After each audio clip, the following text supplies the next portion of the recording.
Bonjour tout le monde. Aujourd'hui, je vous prépare une petite vidéo sur la scoliose. Donc, vous allez avoir déjà eu une théorie sur la scoliose, mais là, ça va être vraiment l'explication des différentes sortes de courbes, l'explication des systèmes de force.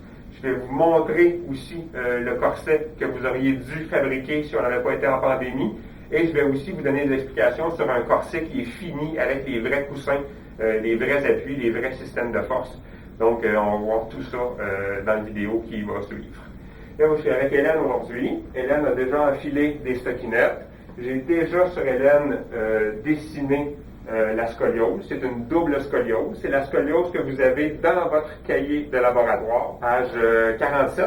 Okay? C'est le travail que vous auriez dû faire si on avait fabriqué le troisième projet. Donc, on parle d'une double scoliose avec une courbe majeure thoracique qui est située avec l'apex à D9 ou T9.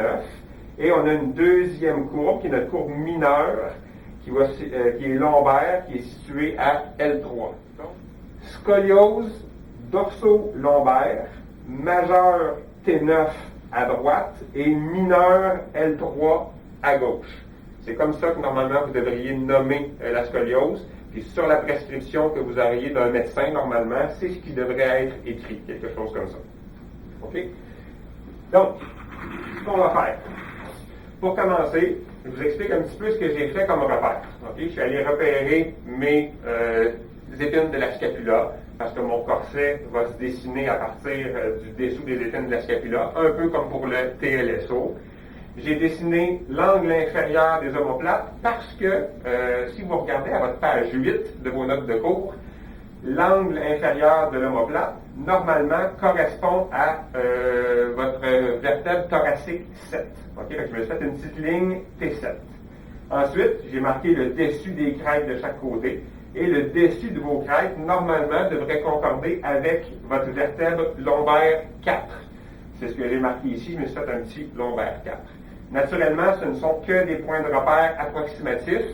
Quand on est rendu à faire un corset, on doit venir faire les manipulations pour notre patient pour venir vérifier si ces points-là sont aux bons endroits. C'est ce que j'ai fait.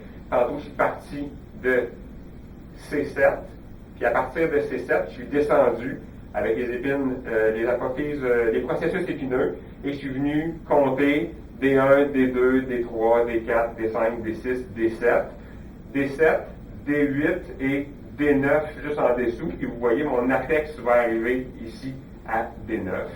Souvenez-vous par exemple que les processus épineux de la partie thoracique sont très inclinés vers le bas. Alors, quand on va venir compter, quand on va arriver au processus épineux de T8, on va être vis-à-vis notre vertèbre, notre corps vertébral de T9. Okay? Rendez-vous pas à l'épine T9, vous allez être rendu à T10. Il faut juste faire attention à ça à cause de l'angle qu'on a au niveau des vertèbres thoraciques. C'est seulement au niveau des vertèbres thoraciques, peut-être les premières cervicales, mais c'est pas vraiment important. Ce qui me concerne présentement, c'est les thoraciques et les lombaires. Les lombaires, les processus épineux sont très droits, donc on peut compter à partir de la base ici, en bas du sacrum. Quand j'ai trouvé mes IPS, je viens palper, puis dès que je trouve le premier processus épineux, lui est très droit, je sais que c'est le cinquième. Je monte, je me retrouve au quatrième et au troisième, puis j'ai fait mon apex ici au troisième. Fait qu'on se dit que Hélène est faite proche, ok? Naturellement, elle est droite, mais vous voyez la courbe que j'ai faite, ben, c'est cette courbe-là qu'on va essayer de corriger, qu'on va essayer de ramener le plus droit possible avec notre corset. La première chose que je vais faire, je vais venir, si vous regardez ça, vous avez ça aux pages 47 à 50 de votre cahier de laboratoire. Je vais vous expliquer comment on dessine les coussins, les ouvertures au niveau du corset et la fente de dégagement qui est à l'avant. On va y revenir un petit peu plus tard. Donc, le premier coussin que je vais faire, ça va être le coussin lombaire. Donc, je vais aller chercher ma force principale au niveau lombaire en premier lieu, qui est aussi la contre-force de ma correction au niveau de la courbe thoracique. Mais là, présentement, ce qu'on veut faire, c'est qu'on va venir pousser ici pour ramener la colonne le plus droit possible. Donc, ma force principale va être ici. Une contre-force au trochanter Et l'autre contre-force va être le coussin thoracique, qui va être la force principale de ma deuxième courbe, qui est ma courbe thoracique, qui est ma courbe la plus importante en fait. Je commence par le coussin lombaire. Le coussin lombaire, vu que mon apex est à L3, je veux venir pousser légèrement par en dessous, si vous voulez, de la colonne. Okay? Ce qu'on veut, là, quand on vient créer nos coussins, quand on vient créer nos forces, on veut que les forces poussent sur le dessous de la colonne pour l'étirer vers le haut. Si on pousse complètement droit, normalement, ce qui va arriver, c'est que les coussins vont glisser un peu vers le bas, puis on va se retrouver avec une correction qui va être moindre. Si on fait nos coussins un peu inclinés, j'en ai un d'ailleurs, je vous donne un exemple, là, j'ai fabriqué un coussin qui n'est pas un vrai coussin, ok, naturellement, il va être beaucoup plus petit que ça, il va être beaucoup moins épais si c'était sur un vrai patient. Et le coussin, si vous voyez, va venir s'installer à l'intérieur comme ça ici, ce qui fait que la partie la plus épaisse va être en bas. Puis vu que la partie la plus épaisse va être en bas, ça va venir pousser, si vous voulez, vers le haut. Fait que d'un côté comme de l'autre, on essaie d'épaissir la partie du bas de notre coussin et de plager sur la partie du haut pour vraiment venir changer l'angle de nos systèmes de force, de nos forces principales, pour qu'elles poussent légèrement notre colonne vertébrale vers le haut. Alors, pour mon coussin lombaire, vu que mon apex est ici à L3, je vais l'écrire même, on a L3, puis on a T9, donc mon L3. Mon coussin lombaire va venir couvrir les vertèbres qui sont un petit peu plus vers le bas, parce qu'on veut pousser vers notre colonne vers le haut. Donc, mon coussin va partir à L3, ici, va se rendre jusqu'à L5, qui est juste là. Là, je viens chercher mon sacrum, je le monte tranquillement.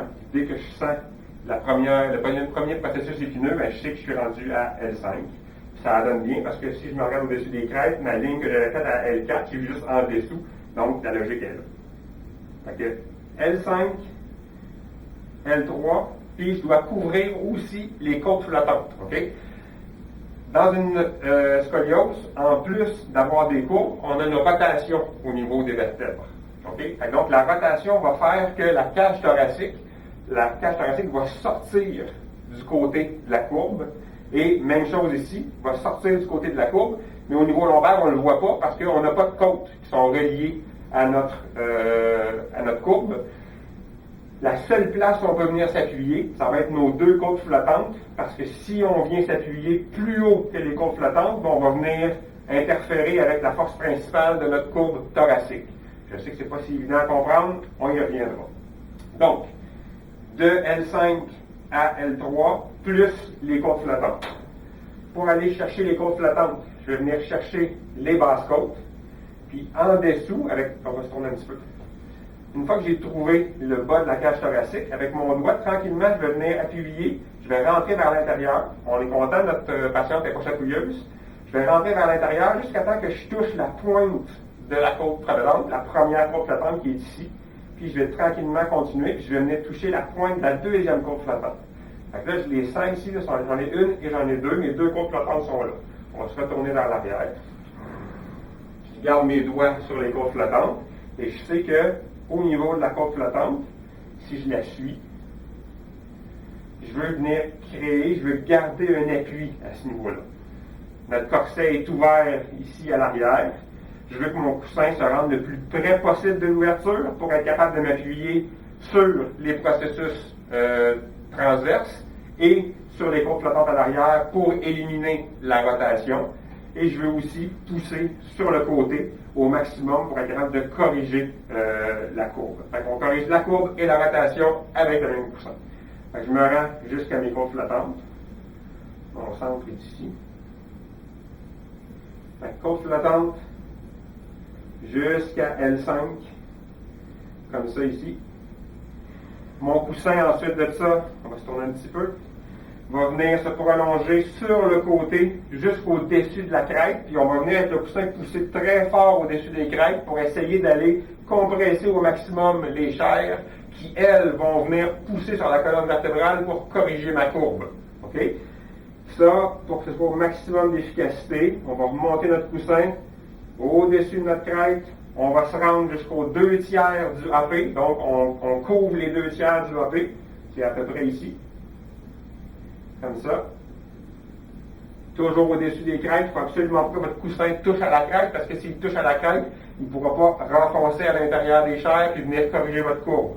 Et la partie du haut, je vais suivre la ligne de mes côtes flottantes. Donc, je vais suivre la ligne qui est entre la 10e côte et la 11e côte. La 11e côte qui est la première côte flottante. Fait que je vais suivre cette courbe-là. Comme ça. Pour venir rejoindre le côté. Voilà.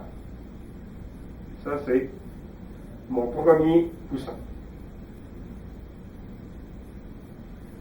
On va l'assurer.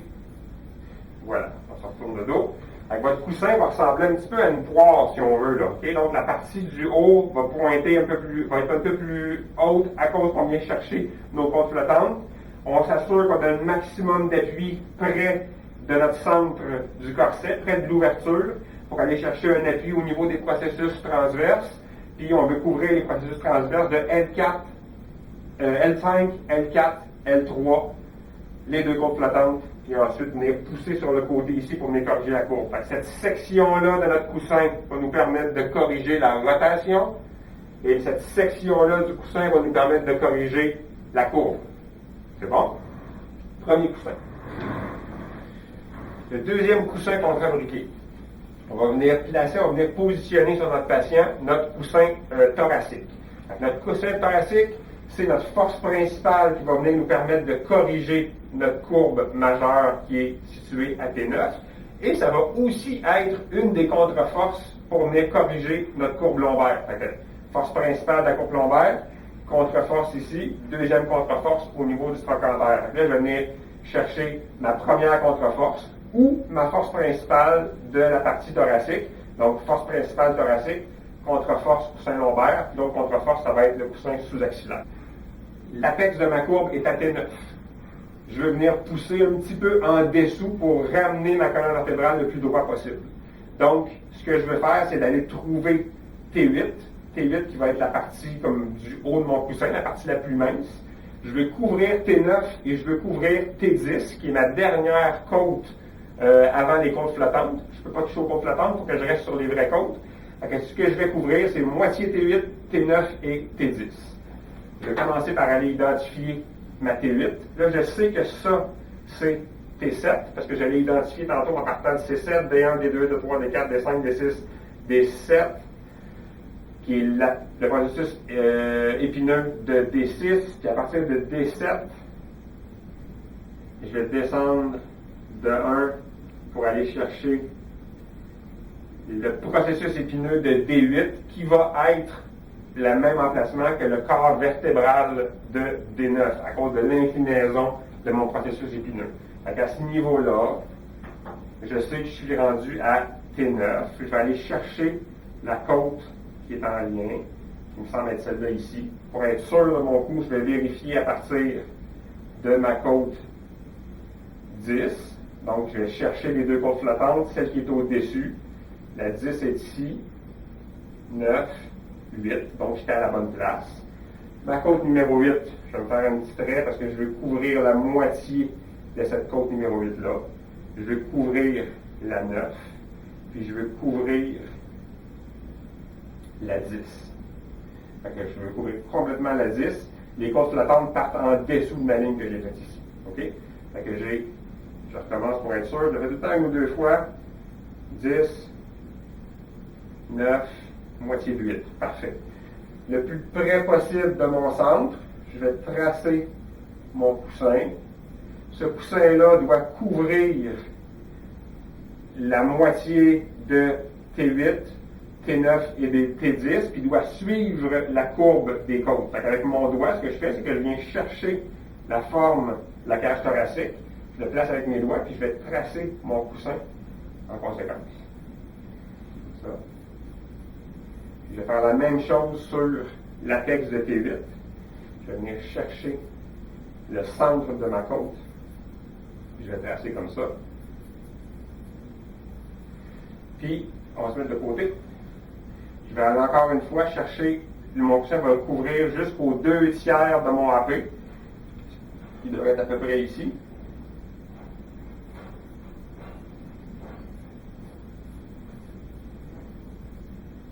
OK, on se remet en arrière. Donc là, vous voyez que, à cause de l'inclinaison des côtes, bien, mon coussin aussi va être incliné un petit peu là. Donc j'ai un coussin ici.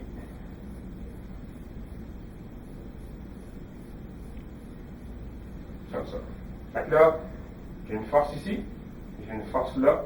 Il va me manquer ma force au niveau du trochanter pour venir terminer la correction de la courbe lombaire. Fait que je vais finir la correction de la courbe lombaire. Je m'en viens ici. Je vais venir chercher mon trochanter.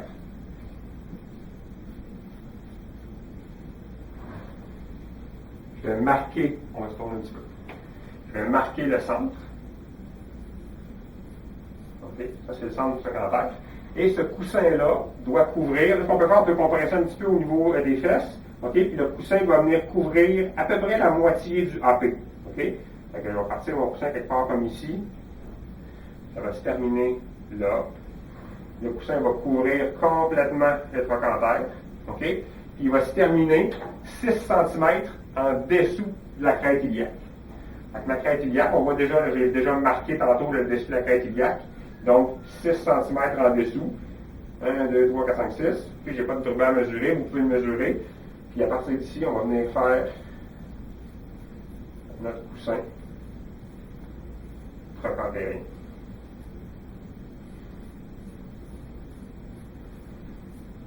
Voilà. Coussin trochanterien. Je vous montre le système de force. OK? Une force principale qui est appliquée ici, un petit peu en angle, donc la partie du bas du coussin va être plus épaisse que la partie du haut. Une force va être appliquée ici. Une contre-force au niveau du trochanter et l'autre contre-force va être appliquée au niveau thoracique avec mon coussin thoracique. C'est bon? Fait que ça, c'est pour notre premier système de force pour corriger la partie lombaire. Pour ce qui est de corriger la courbe, on vient appuyer ici à l'arrière au niveau de nos processus transverses, au niveau des côtes flottantes pour essayer de diminuer la rotation des vertèbres lombaires. Naturellement, il y a comme un couple de force qui se fait à ce niveau-là. Ici, là, si je veux pousser là, bien, la coquille de l'autre côté à l'avant va venir appuyer, puis ça va empêcher le tronc de tourner quand on est appuyé ici à l'arrière. J'ai une force appliquée ici à l'arrière, très près du centre des vertèbres. Puis la contre-force va être la coquille à l'avant du corset. Maintenant, on passe à notre deuxième courbe. La deuxième courbe, on a notre apex qui est à T9, c'est notre courbe qui est majeure. J'ai déjà fait mon coussin au niveau de la courbe principale, donc ma force principale qui est ici, comme je vous ai expliqué, un petit peu inclinée, donc partie du bas plus épaisse que la partie du haut au niveau du coussinage. La première contre-force est aussi dessinée au niveau de mon coussin lombaire. Ma première contre-force est ici, et là il manque ma deuxième contre-force qui va être l'appui sous-axillaire. L'appui sous-axillaire, le plus haut il va être, plus ça va être efficace. Le problème, c'est qu'en dessous de l'aisselle, ben, c'est un peu contraignant, c'est un peu tannant pour le patient. Dans un corset de scoliose, très rarement le patient va être vraiment confortable. Il va avoir un appui, fait qu'on essaie d'aller le plus bas possible au niveau de l'aisselle. Fait que je marque mon aisselle, quelque part comme 2 cm en dessous de l'aisselle. Ben là, je manque un peu de floquinette, là. Et 2 cm en dessous de l'aisselle, ben, j'aimerais tracer la ligne de découpe de mon corset. La plupart du temps, il n'y a pas de coussin au niveau axillaire. Si au besoin on en a besoin d'un parce que notre système de force n'est pas assez efficace, à ce moment-là, on viendrait ajouter de l'épaisseur, mais vous comprenez que si j'épaissis le corset en dessous du bras, bien, quand Hélène va descendre son bras, bien, elle va se retrouver avec quelque chose qui va buter contre le dessous du bras, ce ne sera pas confortable. D'habitude, on essaie de se concentrer, on essaie d'avoir juste un appui au niveau sous-axillaire avec la coquille seulement. au besoin, on ajoute un coussin, mais on essaie la plupart du temps de ne pas mettre de coussin. Donc mon autre coussin, si j'en avais un, serait quelque part comme ici. Je vais l'assurer. Je vais juste vous le marquer. Ça, comme je vous dis, il n'y en a probablement pas. Il n'y en aura probablement pas, mais c'est juste pour que vous puissiez comprendre comme il faut les systèmes de force. Bien, je vous en mets un autre là pour qu'on puisse bien voir. Donc, mon système de force ici qui va corriger la courbe thoracique. Appui principal un peu incliné vers le haut au niveau de T9, en dessous de T9. Première contre-force, coussin lombaire. Deuxième contre-force, appui sous-axillaire ou coussin sous-axillaire. Maintenant, là, on vient pousser sur la cage thoracique à différents endroits. Mais le problème, c'est que notre cage thoracique, elle est prise dans un corset. Fait que si je viens pousser d'un côté sur la cage thoracique, puis qu'elle n'a pas d'espace pour prendre de l'expansion de l'autre côté, ben mon système de force va être nul. Il ne fonctionnera pas. Parce que si j'ai une force ici, puis que ma coquille vient faire une contre-force là, ben cette force-là est annulée. Elle ne fonctionnera pas. Donc, je vais être obligé de venir ouvrir ici une fenêtre pour que quand je vais pousser sur les côtes de ce côté-ci, les côtes puissent sortir de l'autre côté puis gagner en efficacité au niveau du corset. Pour ce qui est de l'ouverture, ici, notre apex est à T9. Mais de l'autre côté, on va ouvrir au maximum ce qu'on peut aller chercher. Là, on sait que notre coussin lombaire couvre les côtes flottantes. Donc, notre ouverture, il va falloir qu'elle soit au-dessus des côtes flottantes. Fait que je vais aller chercher la côte numéro 10. Puis je vais la suivre. Si je pars là, côte numéro 10.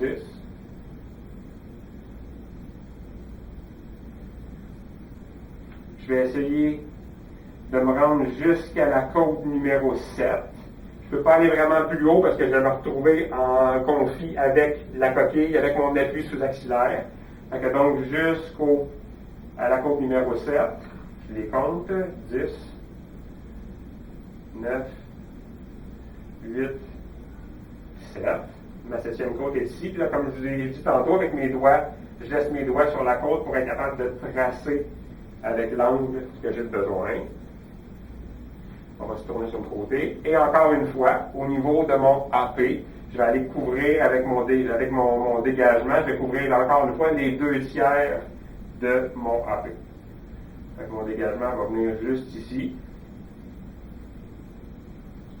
Si vous avez une jeune fille qui est en début de puberté, qui commence à avoir une poitrine, il faut faire attention avec l'ouverture ici pour pas que le sein déborde par le trou. OK? Ça serait très inconfortable pour notre patiente. On s'arrête avant la poitrine pour être sûr. Puis, je ne vais pas l'assurer parce que c'est vraiment une ouverture qu'on vient de faire ici. Avec cette ouverture-là, je me répète, je pousse sur les côtes ici. Si je veux que ce soit efficace, il faut que les côtes puissent sortir de l'autre côté. Donc, je vais venir créer cette fenêtre-là qui va permettre aux côtes de sortir de l'autre côté. OK? Ensuite, le même coussin va venir pousser au niveau des côtes pour enlever la rotation. Donc, si on se place de côté, la cage thoracique, là, présentement, elle est déplacée vers l'arrière parce que j'ai une rotation de mes vertèbres. La cage thoracique est déplacée vers l'arrière. Moi, je viens pousser sur la cage thoracique pour la ramener vers l'avant. Si j'ai un plastique qui est fixe ici à l'avant, bien, la pression que je fais là va s'annuler. En même temps, ça va même écraser la cage thoracique de mon patient, puis il va être inconfortable, ça va lui faire mal. Okay? Donc là, j'ai besoin de laisser une ouverture ici à l'avant. Vu que je ne peux pas faire d'ouverture vraiment au niveau du corset, ce qu'on fait, c'est qu'on vient créer une fente sur le corset qui va ressembler à ça ici. Donc une fente qui va permettre au corset d'ouvrir vers l'avant et de permettre aux côtes de prendre de l'expansion vers l'avant. Ce qui fait que ce que je vais faire, c'est que je vais me placer comme ça. Là, on va imaginer que le tronc de notre patient est carré. OK? J'ai le côté du tronc, j'ai l'avant du tronc, mais le coin du tronc, c'est là que je vais venir faire ma ligne, ma fente, si on veut. Cette fente-là va descendre jusqu'en dessous de la cage thoracique. Donc là, je viens vérifier où la cage thoracique, elle est ici. 2 cm en dessous de la cage thoracique. La cage thoracique termine là, donc je descends 2 cm plus bas. Quand je vous dessine la cage thoracique, là, elle s'en vient comme ça ici. Je descends 2 cm plus bas, puis avec un peu d'inclinaison, je vais rentrer vers l'intérieur, comme ça ici. OK? Ça, c'est la fente que vous avez ici sur le corset. Okay? Donc, la pression à l'arrière au niveau des côtes, des processus transverses, je viens peser ici, je veux que la coquille ouvre, fait que je viens créer une fente ici à l'avant. Au niveau lombaire, ben, je touche seulement aux côtes flottantes. Donc, les côtes flottantes, c'est pas vraiment un problème. Puis, je touche seulement au processus transverse. Donc, encore là, c'est pas un problème. Il n'y a pas de mouvement de cage thoracique qui va se faire. Pour ce qui est du coussin lombaire, j'ai pas besoin de faire d'ouverture, j'ai pas besoin de faire de dégagement. Maintenant, une fois que là, je vous ai expliqué tout ça, il va me rester à faire les lignes de découpe de mon corset. Okay? Les lignes de découpe du corset vont ressembler beaucoup à celles du TLSO. En fait, ça va être un mélange entre le TLSO et le LSO, parce que la partie avant va être découpée comme le LSO, la partie arrière comme le TLSO. Donc, si je pars avec mes lignes de découpe, j'ai mes épines de la scapula ici. Donc, mon corset va passer 2 cm en dessous des épines de la scapula. Je vais me garder une petite gêne là, pour aller dessiner sur la peau à Hélène, mais normalement, elle est assez large quand même ici à l'arrière. Je vais venir descendre sur le côté. Je vais tourner pour aller chercher le maximum de hauteur au niveau de l'aisselle. À la base, quand on fabrique le corset, là, vous êtes même mieux de venir vous appuyer sous l'aisselle, puis on vient couper avec le patient pour être le plus proche possible, mais normalement, là, à peu près à 2 cm sous l'aisselle, 2-3 cm sous l'aisselle pour que le patient soit confortable. OK? Fait que je vais descendre comme ça ici. On va dire que ça, c'est 2 cm sous l'aisselle, mais c'est un petit peu moins, là, parce que je manque un peu de stockinette. On va se tourner. Cette découpe-là ici, on la garde très droite jusqu'à temps qu'on arrive à la naissance de la poitrine. Donc, on veut couvrir vraiment appuyé sur le côté ici, au niveau axillaire. Ensuite de ça, je vais descendre, je vais venir dégager la poitrine. On va s'en venir ici en avant. Processus xiphoïde juste là. 2 cm en dessous de notre processus xiphoïde. Comme ça ici. Voyez-vous, ça rejoint un peu la ligne que j'ai faite pour de découpe. Puis de l'autre côté, on va passer en arrière. Je vais refaire la même chose. Je vais descendre comme ça ici. Puis là, ben, je vais venir juste rejoindre ma courbe en laissant du plastique au-dessus de mon coussin. Okay? Il n'y a pas vraiment de mesure pour cette partie-là ici. Mais je vais venir descendre comme ça. Puis je vais venir chercher ma courbe. Comme ça. Voilà pour ce qui est de la partie du haut. Puis avec les bras, puis fais un petit tour. On tourne.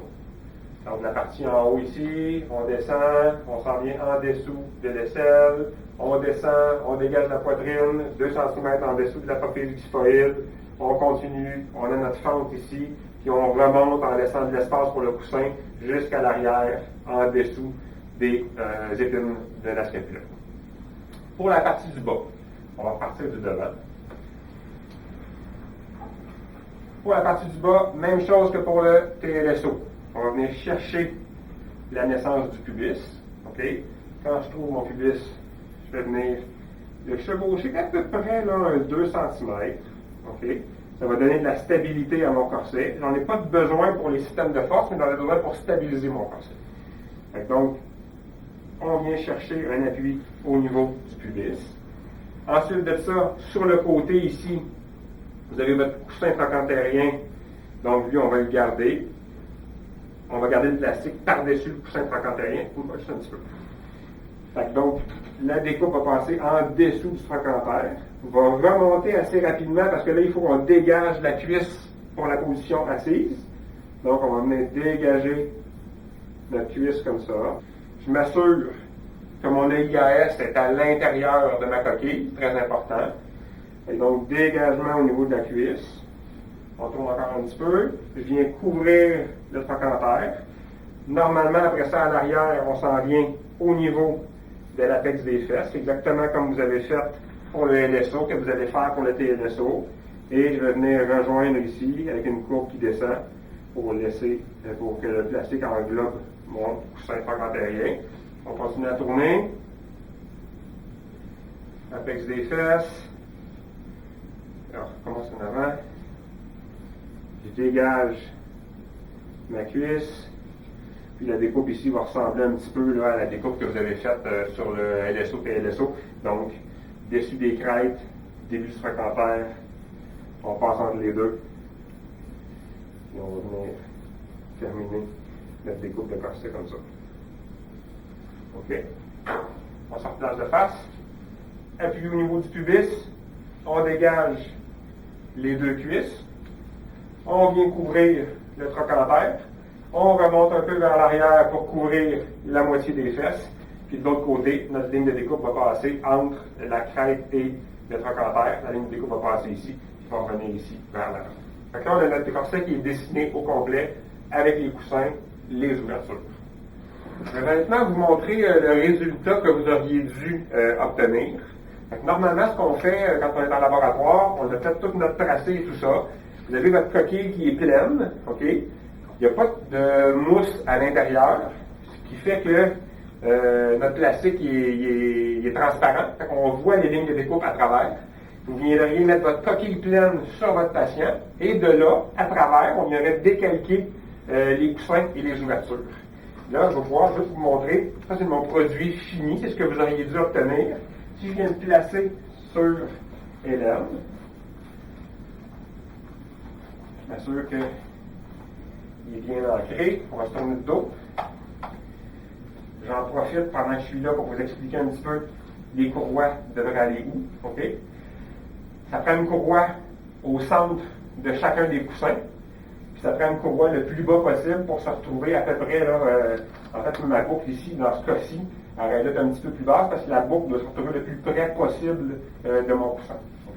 Fait que la boucle va toujours être du côté du coussin. Fait une boucle côté coussin trochanterien, une boucle qu'on n'a pas ici parce que les coussins sont des ouvertures pour votre projet. Il y aurait eu une boucle ici aussi, côté coussin. Il y aurait eu une boucle de l'autre côté aussi, côté coussin. Ce qui fait que quand je vais attacher mon corset,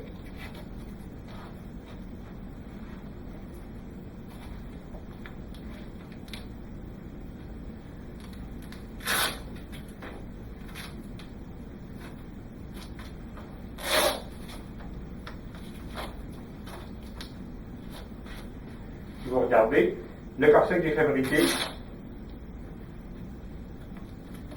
il fait quand même pas mal avec les dessins que j'ai faits juste avant. Okay?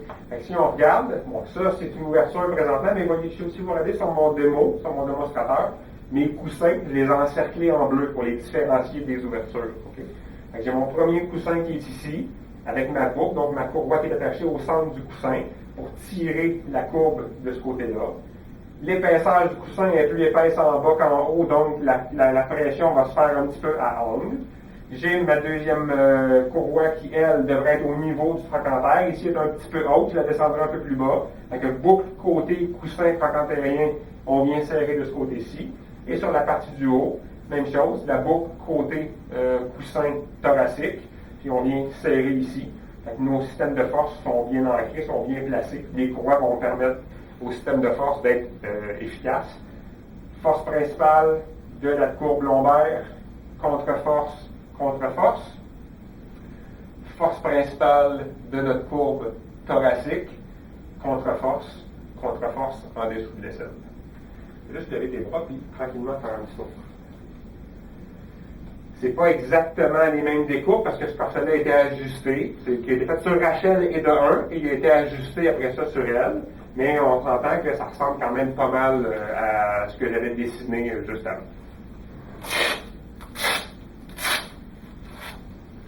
Voilà. OK. Là, ici, vous voyez un corset qui est fini, un vrai corset de scoliose qui est terminé. C'est un corset que j'ai fabriqué à partir d'une coquille de Boston. C'est un corset qui respecte le devis que vous avez dans votre cahier de laboratoire. Donc, c'est les mêmes courbes que je viens de vous expliquer sur Hélène. Si vous regardez ici à l'avant, vous voyez une partie élastique. Bien, cet élastique-là vient cacher la fente que vous avez en dessous. On met toujours un élastique comme ça parce que c'est pour empêcher le corset de se déformer puis créer une certaine résistance au niveau de la cage thoracique. Fait que ça permet d'ouvrir, mais il va reprendre sa place par la suite. À l'intérieur, vous voyez de ce côté-ci, attends, on va le remonter de face, Avec mon corset vu de face, on le penche pour montrer l'intérieur à partir du haut. Là, j'ai mis les coussins d'une autre couleur pour que vous puissiez bien voir. Vous avez le coussin thoracique. Vous voyez, il part très près de l'ouverture à l'arrière. Il va venir couvrir tout le côté jusqu'aux 2/3 antérieurs. Vous avez de l'autre côté le coussin lombaire qui, lui, va aussi couvrir les 2/3, le dessus de la crête. Et à l'arrière, vient très près de l'ouverture parce qu'au niveau lombaire, vu que je n'ai pas de côte, mais il faut absolument que je vienne m'appuyer sur les processus transverses. Il faut que j'aille vraiment très près de l'ouverture et on voit le coussin trochanterien qui est dans le fond ici. On va reprendre le corset, on le remet droit. On va regarder par le dessous maintenant. Juste une autre vue pour vous montrer. Coussin trochanterien qui couvre vraiment tout le côté. Le trochanter se trouverait là, quelque part comme ici, là, au centre. Ensuite, on voit encore une fois le coussin lombaire de l'autre côté et le coussin thoracique dans le haut. On va prendre le corset, on va le remettre debout, on va le tourner puis on va l'ouvrir le plus grand qu'on peut. Juste pour vous montrer encore une fois les coussins. Coussin thoracique. Vous avez la fente ici. Coussin trochanterien. Et de l'autre côté, la forme du coussin lombaire. Que vous voyez, là, le coussin, là, il dépasse même l'ouverture à l'arrière pour aller chercher le maximum d'appui au niveau des processus transverses. Puis juste au-dessus du coussin, mais vous avez votre ouverture, qui est l'ouverture pour laisser passer les côtes. Voilà. Avec vos boucles et vos courroies à l'arrière, qui sont tout le temps alignées avec les coussins. Puis ça résume pas mal le corset scoliose.